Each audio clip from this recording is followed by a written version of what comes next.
श्री चिराग पासवान जी, वो स्वयं अपने आप में एक युवा नेता हैं।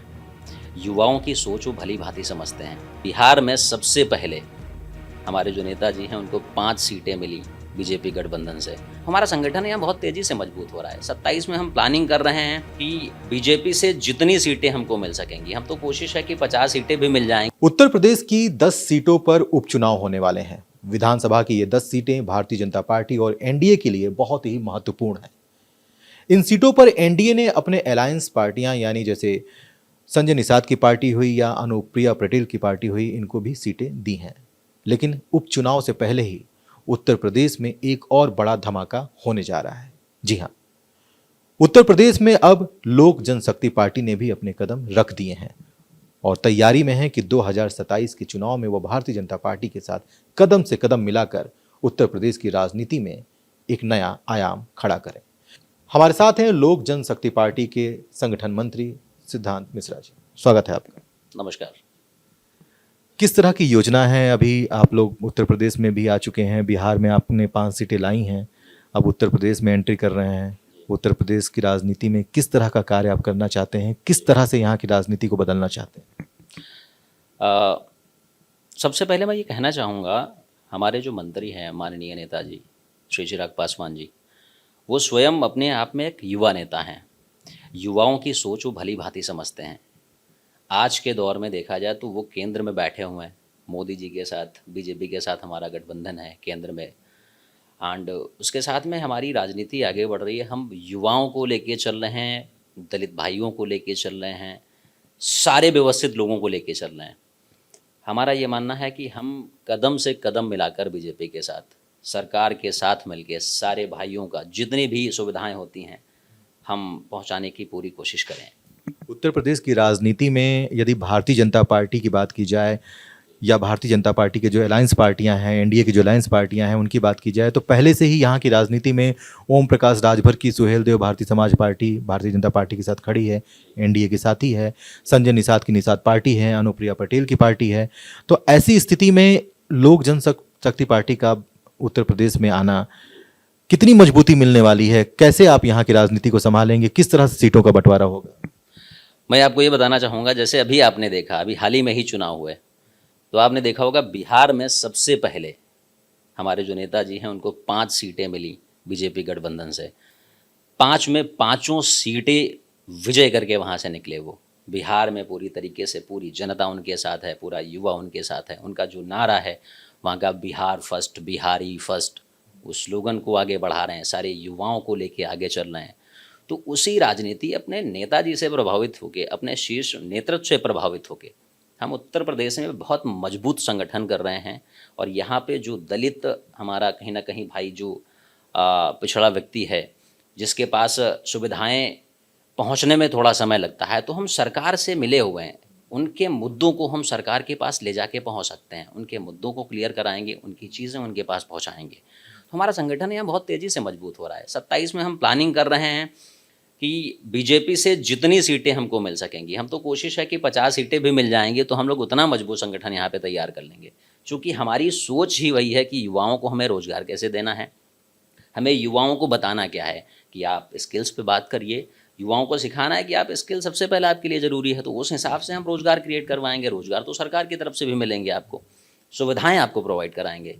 तो इस मुद्दे को लेके हम बहुत मजबूत हो रहे हैं यहाँ पे, और हमारे नेताजी से प्रभावित भी बहुत सारे युवा हैं। आपने दलित की बात की, दलित की राजनीति की बात की। उत्तर प्रदेश में अभी हमने देखा कि जो 2024 के लोकसभा के चुनाव हुए हैं उसमें एनडीए को बहुत बड़ी सफलता नहीं मिली है। यहाँ पर दलित की राजनीति करने के लिए पहले ही बहुजन समाज पार्टी मौजूद है। तो इस स्थिति में किस तरह से आप दलित वोट बैंक को अपनी तरफ खींच पाएंगे? किस तरह से भारतीय जनता पार्टी का साथ दे पाएंगे?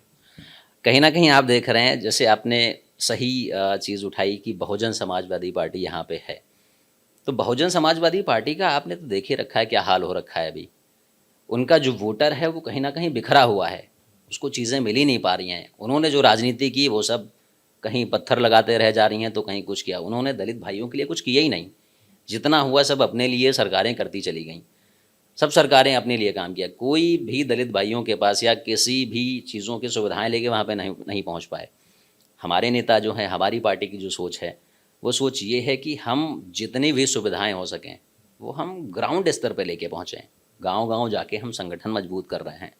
हर ज़िले में हम अपने जिला अध्यक्ष बना रहे हैं, बहुत सारे हमारे जिला अध्यक्ष बने हुए हैं और पूरी तरीके से ग्राउंड स्तर पे, जिसको कहते हैं ना कि चौपाल बना के अपनी चीज़ें हम समझाएं कि आपको हम किस तरीके से सुविधाएं देंगे। और वो जो कहीं ना कहीं आपने क्वेश्चन किया कि बीजेपी को नुकसान हुआ अभी इस चुनाव में, तो मेरा ये मानना है कि बीएसपी एक्टिवेट नहीं थी। बहुजन समाजवादी पार्टी का जो वोटर था वो कहीं ना कहीं बिछड़ा हुआ था।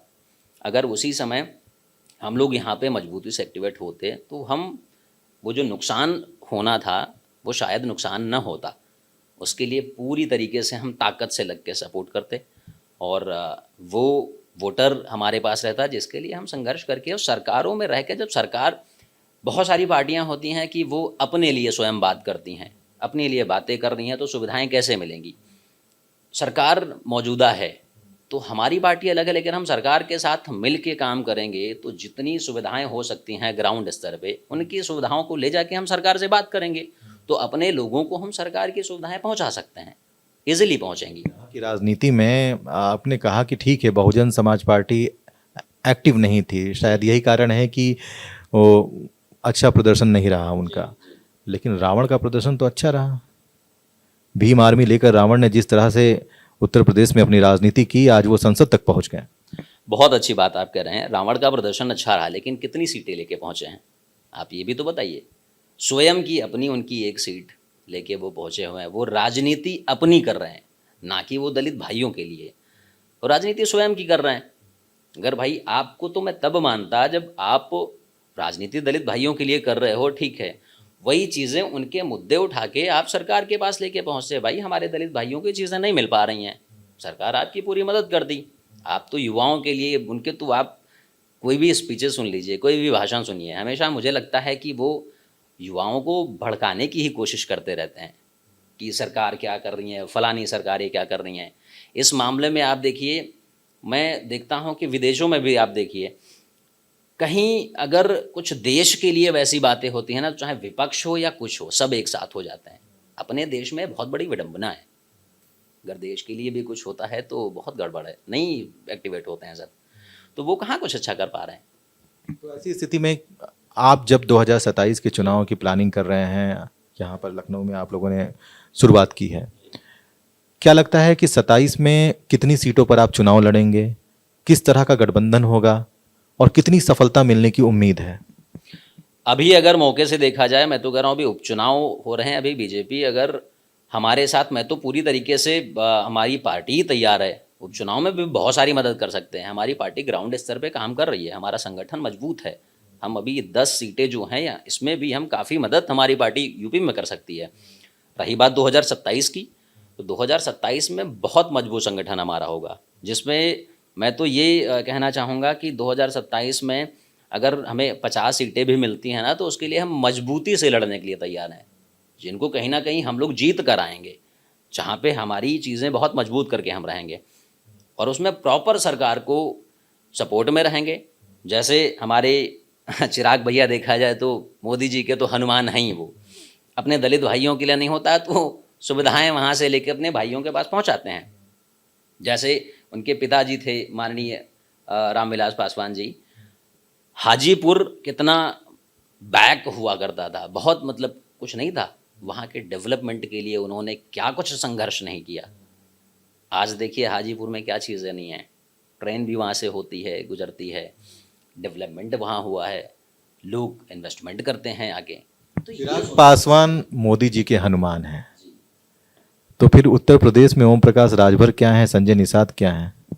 अब इन लोगों की बात करें तो ये तो अपनी राजनीति तो खैर कर ही रहे हैं, बीजेपी के साथ सपोर्ट में हैं ही, अच्छा है, कार्य करा रहे हैं, पहुँच रहे हैं बीजेपी के साथ अलायंस में, अच्छा काम कर रहे हैं। हम अपनी बात आपको बता रहे हैं कि हम बहुत मजबूती से काम करेंगे यहाँ पे, हमारी सोच यही है। हमारे जो माननीय नेता हैं चिराग भैया जी, कभी भी किसी भी जाति के लिए वो नहीं होते हैं, जाति विशेषज्ञ के ऊपर जाति विशेष पे कभी नहीं बोलते हैं, चाहे वो दलित हो, चाहे अल्पसंख्यक हो, चाहे सामान्य वर्ग का हो, हर व्यक्ति के लिए वो उसी भाव से मिलते हैं, उसी दृष्टि से मिलते हैं, उसी सोच से मिलते हैं, वो पूरा काम तो क्या उत्तर प्रदेश में चिराग पासवान जी का भी दौरा लगने वाला है? हाँ, मेरी पूरी कोशिश यही है। अभी 21 तारीख को हमारे प्रदेश के सारे ज़िला अध्यक्षों को, मंडल अध्यक्षों को हमने बुलाया है। उसकी एक कार्यकारिणी बैठक है, जिस पे हम लोग अपना डिस्कशन करेंगे। माननीय चिराग भैया को बुलाने का पूरा है कि हम अगले महीने तक या जो भी समय उनके पास होगा, हम बुलाएंगे। उस हिसाब से चीज़ें जैसा हमें वो आदेश करेंगे, जैसा होगा हमारी पार्टी की तरफ से, उसके लिए हम तत्पर हैं, तैयार हैं। तो उत्तर प्रदेश में लोक जनशक्ति पार्टी रामविलास यानी चिराग पासवान की पार्टी ने अपने कदम रख दिए हैं। उत्तर प्रदेश की राजनीति की भी अजीब विडंबना है। यहाँ पर दलित और पिछड़ों को लेकर राजनीति की जाती है और इसी राजनीति के तहत समाजवादी पार्टी की बात कर लें, बहुजन समाज पार्टी की बात कर लें, सुहेलदेव भारतीय समाज पार्टी की बात कर लें, निषाद पार्टी की बात करें या अनुप्रिया पटेल की पार्टी की बात करें, तमाम पार्टियां यहाँ पर पैदा हुई, राजनीति की सफलता भी मिली है। इस बीच में दलित राजनीति को लेकर जिस तरह से बहुजन समाज पार्टी का नाम सामने आता था, अब वो कहीं ना कहीं टूटता हुआ, बिखरता हुआ नजर आ रहा है। अब लोक जनशक्ति पार्टी उत्तर प्रदेश में कदम रख रही है। इनका कहना है कि उत्तर प्रदेश में 2027 के विधानसभा चुनाव में ये भारतीय जनता पार्टी के साथ चुनावी मैदान में उतरेंगे और एनडीए गठबंधन का हिस्सा उत्तर प्रदेश में भी बने रहेंगे। लखनऊ से वीडियो जर्नलिस्ट सऊद अंसारी के साथ मैं अभिनेंद्र, भारत एक्सप्रेस के लिए।